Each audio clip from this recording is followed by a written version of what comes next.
नमोस्तु महाराज जी, नमोस्तु महाराज जी, नमोस्तु महाराज जी। महाराज जी, मैं करियर काउंसलर हूँ। समाज में आज भी आपके इतने समझाने के बाद भी सारी समाज अपने सर्वोच्च बच्चों को, सबसे टैलेंटेड बच्चों को पढ़ा लिखा कर नौकरियों में भेज देते हैं। महाराज जी, उसके बाद वो समाज की मुख्य धारा से कटकर या तो विदेशों में सेटल हो जाते हैं या महानगरों में जाकर उनके पास कोई समय नहीं होता समाज के लिए।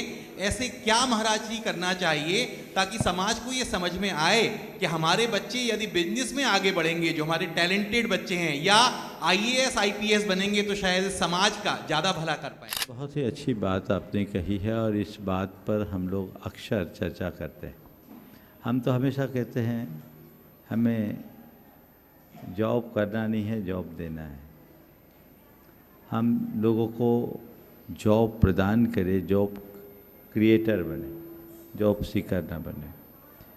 लेकिन लोगों की टेंडेंसी ऐसी बन गई है, माँ बाप भी शुरू से ही बच्चों को उस तरह की प्रेरणा देते हैं पढ़ाई की कि बच्चा पढ़े पढ़े पढ़े और एक जॉब मिले।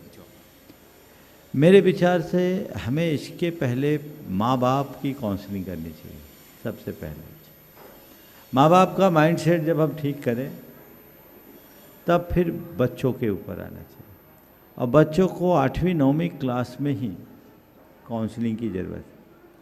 10th में जब वो सब्जेक्ट ले उसके पहले उनकी काउंसलिंग, और उनको किस क्षेत्र में जाना है इसका चुनाव 4 आधारों पर करना चाहिए।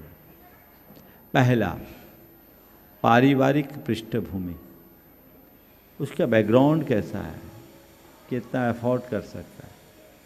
दूसरी बात, उस बच्चे की खुद की अभिरुचि।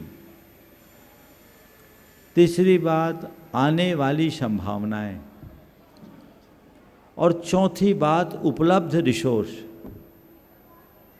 इन चारों का अच्छे तरीके से विश्लेषण करके फिर बच्चे को अपना विषय चुनना चाहिए, उनको तैयार करना चाहिए।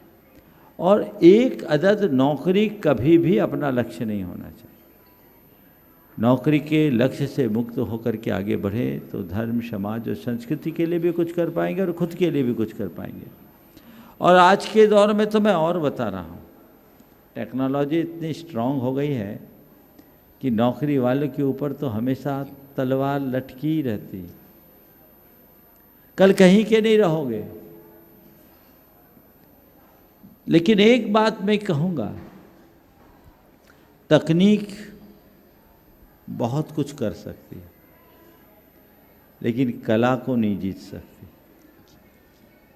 कला और कौशल, आर्ट एंड स्किल्स अगर हमारे अंदर है तो वो मनुष्य हमेशा प्रासंगिक बना रहेगा।